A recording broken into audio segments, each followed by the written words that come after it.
Hola, bienvenidos a mi clase virtual. Soy Carmen Gijena, docente de la Cátedra B de Derecho Tributario de la Facultad de Derecho de la Universidad Nacional de Córdoba.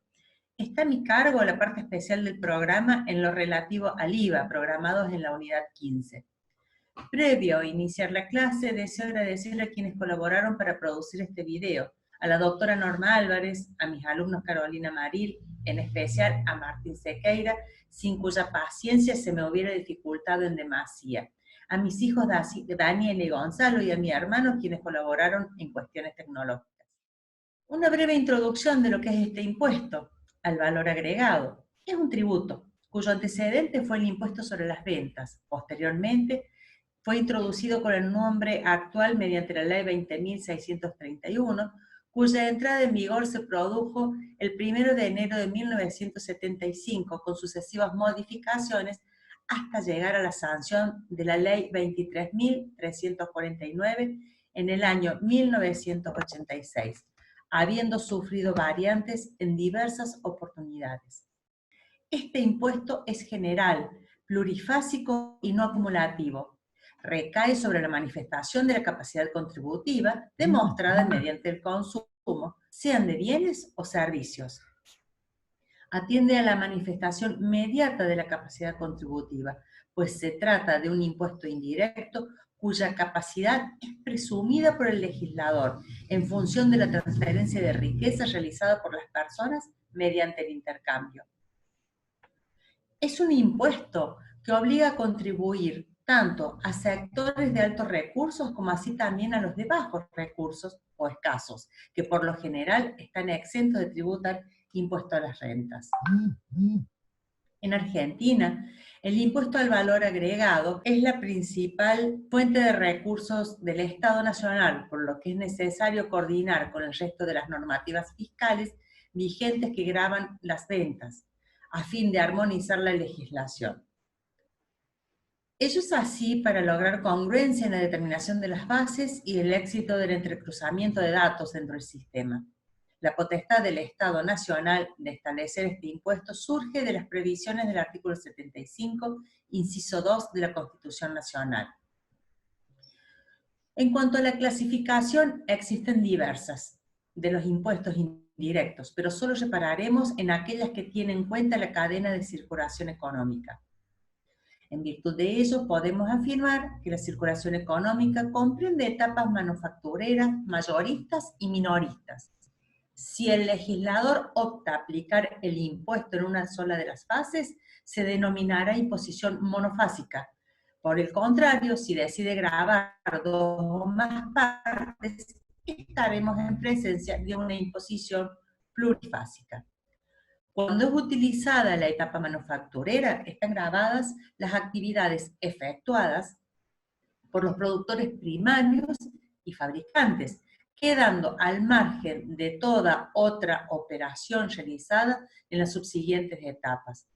Grabar en el inicio del circuito económico goza de ventajas. Entre las primeras encontraremos la facilidad de controlar, fiscalizar y perseguir el cobro por parte de la administración al ser un escaso número de contribuyentes. La desventaja, que interfiere en la producción, aumenta el requerimiento de capital empresarial y asimismo favorece el efecto piramidal, por cuanto el impuesto es trasladado al precio de las sucesivas etapas, y por consecuencia el gravamen incidirá en el precio final, y esa incidencia será mayor que lo efectivamente recaudado por el fisco.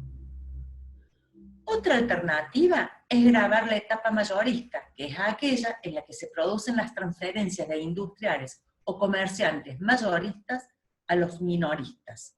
Generalmente tienen alícuotas menores y un costo administrativo superior al anterior. Una ventaja de esta fase es que no interfiere en el proceso productivo, pues el manufacturero solo pagará el gravamen cuando transfiera su producción al mayorista. A su vez, tiene un menor efecto piramidal. Finalmente, es posible gravar la etapa minorista, última del proceso de circulación del bien o servicio gravado.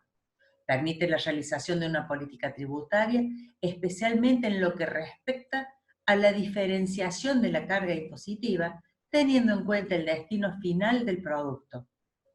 Generalmente la alícuota es baja, el número de contribuyentes ciertamente elevado, elimina la piramidación al aplicarse en la última fase, facilitando el objetivo de la neutralidad. En nuestro país, la legislación ha adoptado un sistema de imposición plurifásico, no acumulativo, pues el objeto es solo el mayor valor que adquiere el producto en las distintas etapas de la producción y distribución, desde las materias primas hasta el producto terminado. En cuanto a los efectos económicos que tiene el IVA, solo tendremos en cuenta los siguientes. Neutralidad, al gravar generalmente las ventas con alícuotas uniformes y otorgar la posibilidad de computar el crédito fiscal, originado en la etapa anterior. La eficiencia recaudatoria.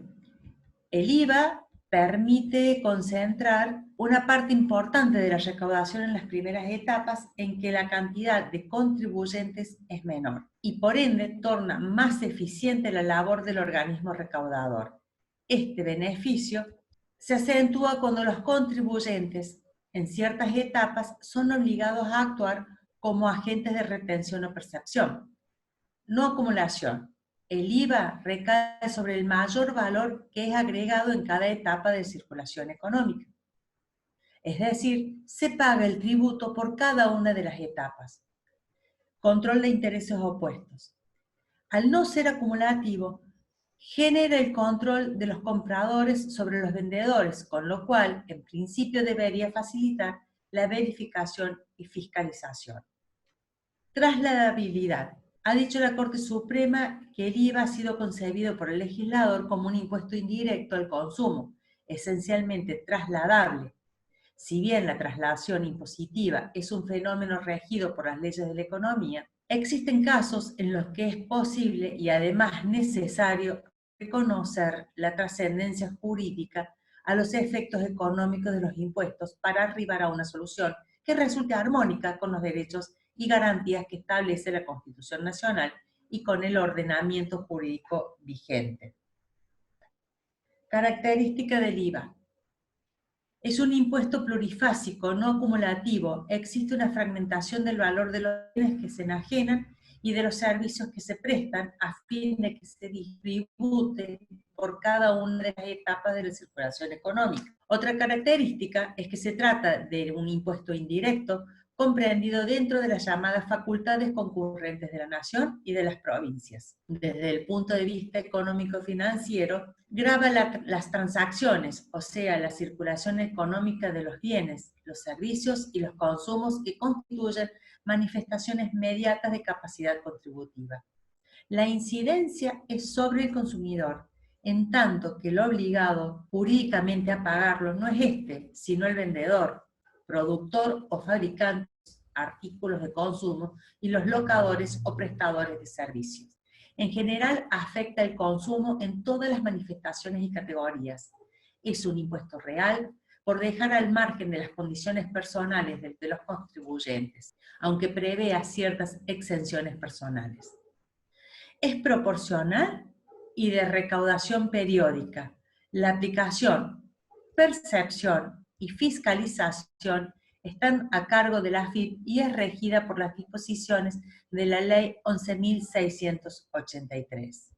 En tanto, hecho imponible considerado como acto o conjunto de actos, situaciones o acontecimientos que una vez sucedido en realidad originan el nacimiento de la obligación tributaria, tipifica el tributo que será objeto de la pretensión fiscal. El hecho imponible, integrado por 4 aspectos o elementos: el objetivo o material, el subjetivo o personal, el espacial y el temporal. Debemos recordar que el primero es la descripción objetiva, es el presupuesto de hecho, la hipótesis de incidencia establecida en la norma. El segundo es la determinación del sujeto pasivo del impuesto. En el IVA, por lo general, no existe coincidencia entre el contribuyente de hecho y el de derecho. En relación al aspecto espacial, vale decir, dónde se configura el hecho imponible, la ley adopta el principio de territorialidad o de la fuente. En cuanto al aspecto temporal, determina el momento de vinculación del hecho imponible con el instante que nace la obligación tributaria.